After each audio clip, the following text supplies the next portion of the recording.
we are with Atlanta Vibes dominant outside hitter, Leah Edmond, first MVP of the league, first player signed to the MLV, and the first player to reach 1,000 kills. Leah Edmond, when you hear that, how does that make you feel?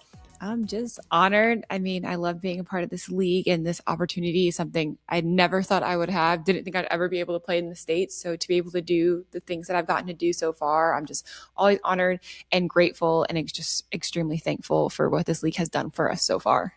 Talk to the people that don't know about your transition after Kentucky. What were you doing before you decided to come back and play pro volleyball in America? I was teaching, which it was nuts to like think about it, like looking back, because it was like during COVID. And so I was scared, honestly, to go overseas, especially with COVID. I had friends that had already gotten stuck in Europe, and I was like, I don't know if I want to do that. So I decided to use my degree, and I taught 5th grade. And then while I was teaching, Athletes Unlimited became a thing, and they reached out to me while like I was in school, and I like asked my principal, and I was like, hey, like I have this opportunity to play again. And they were like, you better take it. Like there wasn't even like a thought process from anyone, not my other like 5th grade teachers, my principal, no one else in the school was like, you shouldn't. They were like, you better go play. And they were really great with working with me. So I taught online while I was playing at Athletes Unlimited. And then once the kids were like, okay to go back at school, they had a sub. And then after Athletes Unlimited was finished, I went back and finished the school year with them. And then the next school year I taught preschool. And after that, I was like, okay, like now that everything's like calming down again, I think I want to like play full time again. And so then I've been playing full time ever since then. But yeah, first like year and a half of being a pro, I was still teaching as well. That's absolutely amazing. And all your young students looking up to you and be like, oh my gosh, my teacher was that good at volleyball. It was weird because I came back and they were like, we watched you play. And I was just kind of like, yeah, like that's such a strange thing. They got me like a volleyball. And so we always had a volleyball in my classroom at all times that we would be playing with, or I would use, because my principal told my kids that if they weren't listening, I was going to serve the ball at them. And she showed them a video of me serving. And they were like, she was like, if you don't listen to her, she's going to do that to you when you're in the classroom. And I was like, I might not, but I did one time serve a ball at a kid, but I texted the parent first and they knew it was coming, and the kids lost it because they didn't think I would ever do it. I was like, you have to stop talking. And he wouldn't. So I served the ball at him and they lost it. And they were like, oh my God, she did it. But it was so cool. It was really weird because some of the kids had already come to camps. So they knew me as like Leah. And I was like, you can't call me Leah, like you have to call me Miss Edmond. Or they would like prank me by putting my action shots on their Chromebooks. So I'd walk into my classroom and I'd see pictures of myself and I'm like, what are y'all doing? And they thought it was the funniest thing. But most of them, they're all in high school now, which makes me feel so old because I'm like, oh my God, you guys were just 10 years old. And a lot of them play volleyball, including the boys. And so it was so cool that their parents are like, look who's playing volleyball. And I'm like, they probably wouldn't have even thought about that if they didn't have a teacher that played it. So it's really cool to see how many of them have gotten more into it and like just still watch our games now just because I taught them for that 1 year. That's amazing. Yeah, you are a walking role model. I mean, league's first MVP. Which milestone of everything that you've achieved stands out the most? Oh, that's a hard one. I think to me, kind of the 1,000 kills, because I think that's like a longevity type of thing. And like, if you like coming out of college, like everyone get like 1,000 kills in college is like something that you hear all the time. And, you know, there's a high chance of someone getting it because they're there for 4 years, but to have a milestone like that in your professional game, especially with how much movement there is in the professional game, I think is a big testament to the league and to Atlanta that I've been able to stay at the same team for 3 years and being able to do that with this organization, and that the league is progressing so much that there is that type of longevity of like, no, I can stay in this league until I decide to retire. And so being able to play that long with the same team, same organization, same league, I think is a huge deal to be able to have a milestone like that at the professional level. And speaking of staying with the same team, you re-signed for this upcoming season with Corey Lewis, Iko Jones, Taylor Smith. So what made you re-sign that piece of paper, say, let's do it again? I mean, I love Atlanta. Like that's the first thing, the city. And I think it's grown on me even more. Like the first year I knew I was like, no, this is going to be a great place. Like I know I want to be here, but my love for the city and what the city has done for us, I think has grown so much that I was like, why would I go anywhere else? And I just know that we still have something special here. I love our coaches. Kayla, Bo, and Bird are so great. And I've grown so much in my game. And at this point in my career, I really didn't think I would grow at this point. I'm like, what else could I kind of refine? And they're still finding ways for me to be better. And I think that's a big thing for me as well. And they also let me be myself as a player, which I think is huge too. Cause I'm like, I got a personality.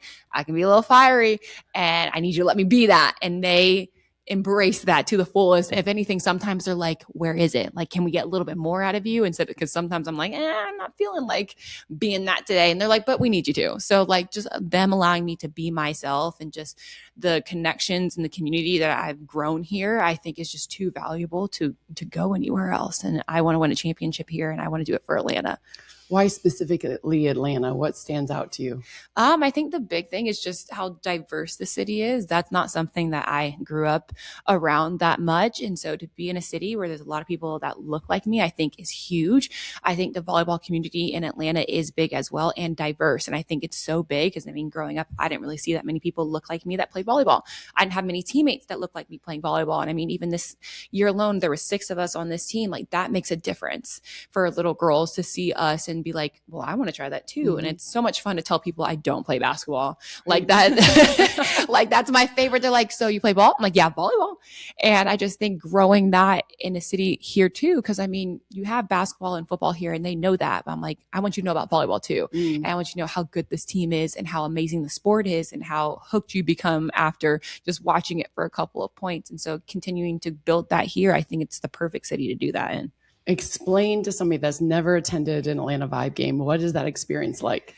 I think it's so much fun. I think we have a really good environment, even down to our cheers. It's so easy to get hooked on the ATL cheer or even the cheers for the specific people on the court. And I feel like volleyball is so much fun because you're scoring a point every time the ball's in the air. It's not I shoot a basketball, I may or may not make the hoop, or I throw a football, I might get a touchdown, I might get some yardage. It's no, every point matters. And I think just women's volleyball in general is just so much fun because it's the rallies and the hustle plays and how hard we're swinging the ball. I think there's just so many components of our game that make it just so enticing. And once you watch it, you really don't have to know the ins and outs of volleyball. You just need to know you don't want the ball to hit on our side of the court and you can learn the rest of it after that. And I think it's really simple to catch on to. And I just think it fosters kind of an environment for people to be rowdy all the time. There isn't a specific moment to be quiet technically. I guess when we're serving, but even then you could still be loud. And I think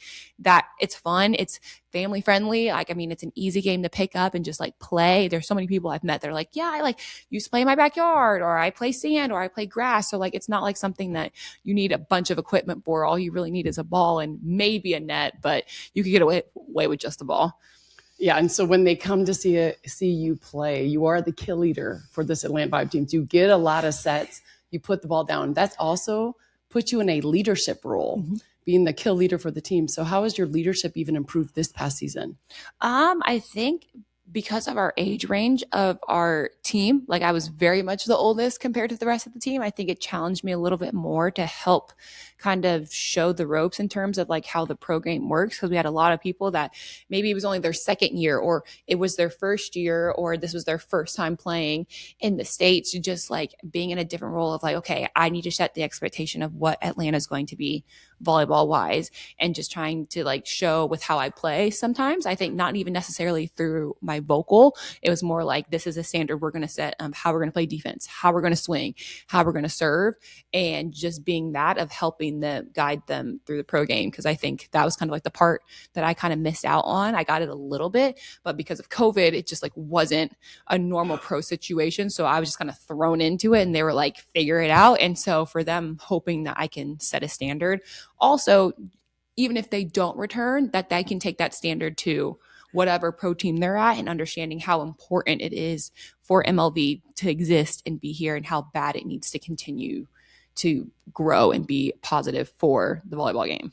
Yeah, you obviously didn't have that to dream of playing a Major League Volleyball in America when you were going through college. Obviously, you went to the teaching route. So what do you think that long impact will be having pro volleyball here in America? I mean, now you have something to look forward to. I think like growing up in high school, like most of us were like, we want to go to college, and that was it. So you were trying to go to the highest level, the best college you could go to possible, because like no one really told us about overseas. Like I didn't know that existed. Like I knew there was pro volleyball, but I knew people who played overseas, but I didn't know how big of a deal it was until I started playing like USA and like seeing that stuff. So I think having something, a goal, I mean, like you have boys can grow up wanting to be MLB players and NBA and NHL and all the sports that they can decide to be. And we never really had anything to be like, we want to be that when we grow up. Like WNBA existed when we grew up, but we never had something for us. And so now to have something to aspire to work towards. And I think also it'll just make the game better. I mean, there are so many aspects of the professional game that like we don't use as much yet. And I think that having that will kind of change the way that volleyball is looked at. I mean, like, for example, like an opposite, like we're not used to opposites playing 6 rotations in the States. Right.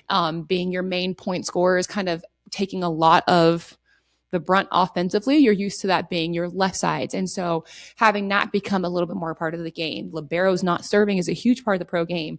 Well, they serve in college, they serve in high school. And so I think in the end, it'll make volleyball in America better because we will start adopting a little bit more of those things of like, no, everybody needs to be able to play an all around game. It's not going to be just the outsides that know how to pass and dig and hit and block and do everything. Like, no, it needs to be everybody. Like middles do need to know how to play defense. Like they can't get away with well, I don't serve or I don't do this, so I don't have to play defense. Like, no, like you have to be able to go on a run serving too. It can't just be, well, we hope you dig a ball. It's no, the expectation is you will dig a ball. Like middles not playing. I hate that. And I was a middle when it's like middles can't play defense. I'm like, no, they should be able to play defense and we should be teaching them to be able to do everything because that makes a difference the older you get. And so I think it just adds on encompassing like a holistic volleyball player and not someone who just specializes in one part of volleyball. 100%. So preach that to clubs all across America.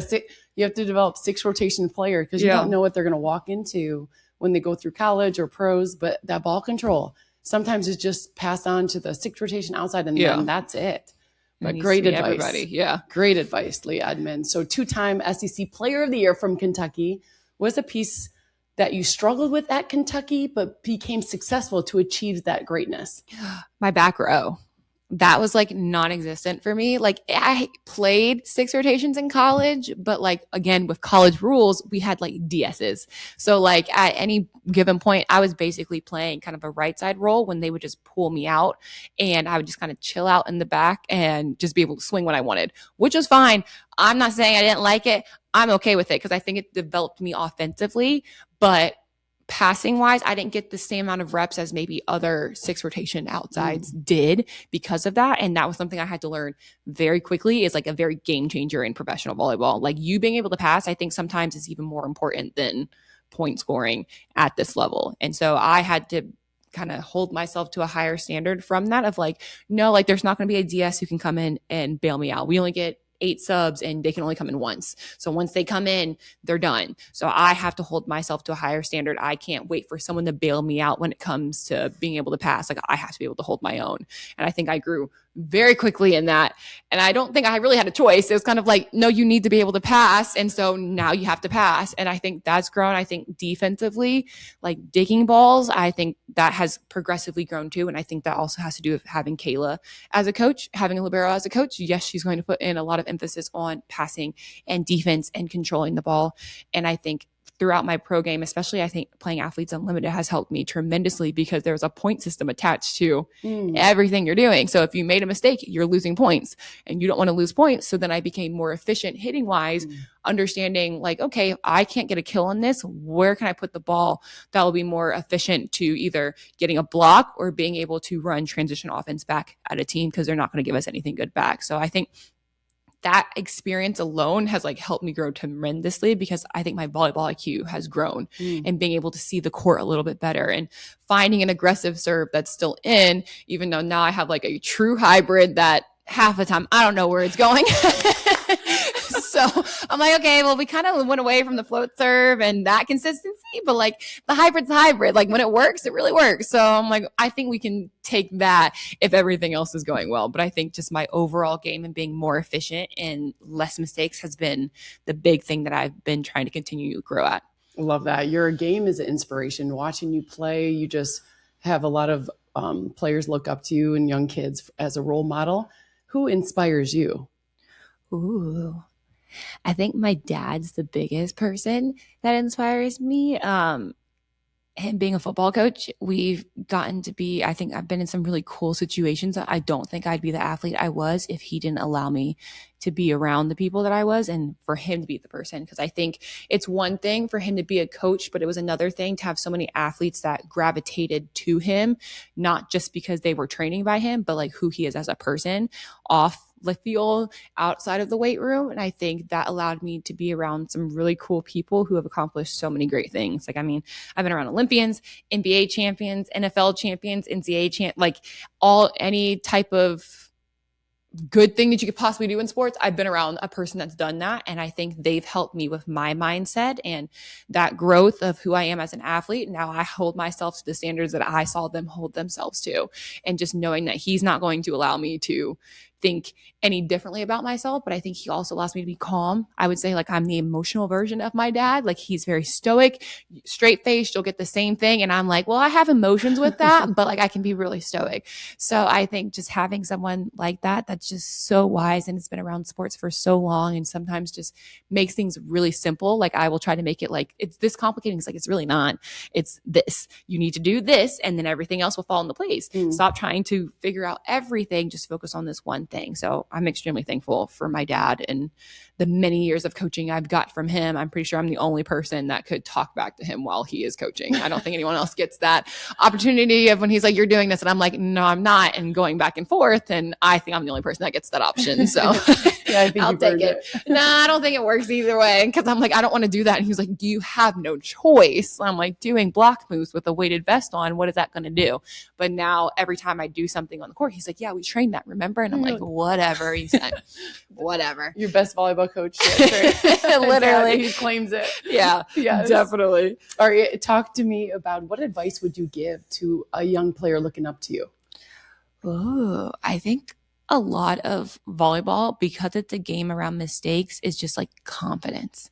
And I think trusting who you are as a player is like my biggest thing I would tell them. Like, have confidence in your ability. Like, you've gotten yourself. If you, whatever team that you've made, you made the team. You made the team over other girls that probably wanted your spot. So trust that you're doing the right things that got yourself in that situation. I think that's sometimes what I fall back to is I have done the work to put myself in the situation. I need to trust it. I don't need to start second guessing my ability. I'm like, no, like I played my way into a program like Kentucky. I played my way into the professional league. So I need to trust that my training and what I'm doing and knowing that I'm capable of doing those things and not all of a sudden second guessing myself because I make one error or I lose one game or I do something wrong. Like, no, that one wrong thing is not going to negate hundreds of good things that I've done to get myself to this point. Do you think it's important to play a bunch of sports when you're younger, or would you recommend that to younger kids? Yeah, because I think first, it leads to burnout. And I've seen that with a lot of people in my class, that there's not a lot of girls playing volleyball that I was used to playing since we were like 13 years old. They're not playing anymore. And I think it's because you were solely focused on volleyball and volleyball became your entire life that like you had nothing else. And so when volleyball starts not going right, then you're just kind of like, well, I can't do this anymore. So I'm like just big on having a life outside of your sport in general. Like that's a big thing. My parents were like, volleyball is not going to be your whole life. You will not revolve your decisions around volleyball. Like that's not how this is going to work. You're going to have other things you like. And I think even Craig, my coach at Kentucky, like very much forced that. Like we had to write down the things we loved outside of volleyball. And they had to know what our passions were to make sure that we didn't lose out on those things just because we were playing volleyball. And I'm just big on having something you love outside the sport. I love baking and I love being around kids. And so like, those are things that are my passions that like he basically, and I love what he said is like, if volleyball ended tomorrow, what is something else that you love that would keep you carrying on? So I'm like, if volleyball ended tomorrow, I know that I could teach and my love for teaching and my love for volleyball are at the same level. So yes, I'd be upset that volleyball is done for me, but I have something else I love just as more that would keep me just as fulfilled. And I think that's really helped me because now I don't take volleyball for granted. I'm like, I get to enjoy this. This is something I choose to do, not something I'm forced to do. And I'm not doing it because I don't love it. I do it because I do. And if at any point I don't love volleyball anymore, I will stop. I will never force myself to play through something. So I think it's just finding something outside of your sport that you love, and having multiple sports that you love, I think is also helpful. Like I ran track. I love track. I will always regret not continuing running track while I was playing volleyball. But at that point, no one really pushed for like the multi-sport athlete. It was like, you're good at this sport, you need to do that sport. And I'm like, don't do that. Please do. Because I think it helps. I think there's other sports that can make you better at volleyball or at whatever your main sport is. I think there's something you can learn from everything, even if it's not as much of a team sport as volleyball. I think even a mental thing could help you, like running a track, being by yourself and then going to be able to depend on people, I think could make such a difference. So one of your passions you mentioned was baking, right? It is. We've heard about your famous pound cake recipe. Are you going to give it to us? Give us a little idea what you put in that. It's not that difficult of a recipe. They like made it seem like I hide my recipes. And I'm like, y'all, I have like a whole bookmark thing of all my recipes. It's really simple. The only big difference I use is gluten, like gluten-free flour. Boom, I'm celiac. Let's go. Yeah. So that's the only difference than like a normal pound cake recipe. And then like you have to use a certain type of, I think it's like xanthan gum to get the cake consistency, because gluten-free flour sometimes doesn't rise the correct way. But like, that's literally it. Everything else would be like a normal, like yellow cake recipe. You just have to add those two things. Okay. I'm getting your recipe. You said, are you right up my alley on that? The other passion you mentioned were kids. Yeah. You're very heavily involved in the community. Why is that so impactful to you? I think it's because of my love of teaching. And right now I can't be fulfilled in the classroom like I would want to be. So being able to be around kids, I mean, the Ansley School is a school that I'm partnered with really well. I do a lot of things with them. And I just, first of all, love their mission of a school, of what they're doing, but just being able to be around kids in the classroom again, I think is something that I love. It's something that I've had an early passion for, like even like middle school, high school. Like I was babysitting everybody's kids because I just love being around them. And I think since I can't be in the classroom right now, that's the best that I can do, is be as involved in the community as possible. And I just think also they just need to see it. Like, I think if you can see it, you can be it. So even if they have no type of wanting to be in sports, just seeing someone that looks like them or just someone older than them, like doing well in something, I think can just be an inspiration of like, no, I can do good things too. Like I can be elite at whatever I'm doing, whether that's sports, art, music, whatever, you can be elite at that too. It doesn't have to be one. There's not one path to greatness. You can be great in all your different ways. All right. Random idea, because I'm hearing teacher, Leah Edmond, professional volleyball player, and incredible dominant outside hitter, Leah Edmond. If you had a movie, what would be the title and who would play it? Who would play Leah Edmond? I don't know. Oh, I mean, you're very creative with even the gluten-free pound cake. Come on. I had to do it because gluten-free is like safe for me because I have so many allergies. Yes. So I always make a lot of gluten-free stuff. And we had a couple gluten-free on the team. So I'd like to make sure that they could eat it too. Yes. Oh, I don't know. Ooh. Because I'd want it to be a good actress, but like playing like a sport role would be like, that's the difficult part. I don't know. They can put a body double in for the sport piece. I'm like, the first person that came to mind was like Gabrielle Union. Okay, yeah. I feel like Gabrielle Union or like Sierra. Ooh. Because like she's tall. Yeah. She was in like a movie about volleyball when I was a kid. I remember it like very distinctly. So I think that's who I'm going to go with. And she's from Atlanta. All right, what's your title of the movie? Oh, I don't know about that one. That one's creative. The actress kind of sent me for a loop. I don't know. Maybe we need to put out a poll. Volleyball teacher. I don't. you're like the combo. You're like this. It's insane because you came from teaching, now playing professional volleyball and dominating in professional volleyball still. It's incredible. I mean, I took a whole year off and that was like not part of the plan coming out of college. Like I thought I was going to be like in Brazil, like just having a time playing, and then COVID happened. And so I had to like kind of reevaluate. But I think I'm thankful for that because I got to go a time without it and I got to see life without volleyball. And I think it kind of reconfirmed to me that like I wasn't done with it yet. Like I had still some more left in my career. That's how I felt when that Athletes Unlimited kind of opportunity came up. I was like, I could say no to this. Like I do love teaching. I love where I'm at, but like my career felt so unfinished. Like I didn't think college was like the last stage for me. I knew there was more left in my career. And Yeah, we're so excited that you're coming back. We're reloading Atlanta Vibes, reloading for this upcoming season. What are some goals that you guys have? Giving over that semifinals hump, I think is going to always be the goal. Like, I think it's kind of like baby steps. Like, if we made it to championship, I'd be just happy that we got over that hump. And of course, we're still aiming for a championship, but I think finding that consistency again, we kind of dropped it off this year, but finding those, like, no, we can win this amount of games, like filling the stands is a big thing for me. Like, getting people up here to Gas South, I think is huge as well. And still building that fan base of, no matter where we're playing, that we're going to have a good group. I would love to get the kind of the Georgia State environment that we had, that amount of people at our games up here. And I think that's really possible, and just being able to still connect with community and just kind of bring people in. I think the cool part is, like, now people are like, I know that logo. Like, I know that's the vibe. Like, that's a volleyball team, right? And I think that's a really cool thing that people are now, even if they've never been to a game, like, know who we are. I've heard so many people be like, I've seen you guys Instagram ads, and I just never made it to a game. And I was like, well, you've seen the ads. Now you got to buy tickets from the ads. That's what they're for. So I think continuing to build our fan base, continuing to make us a staple in Atlanta sports, I think is a big goal too. But I want that championship more than anything. Yeah, you heard it. Leah Edmond wants that championship. Watch out. All right. Thanks, Leah. Thanks for having me.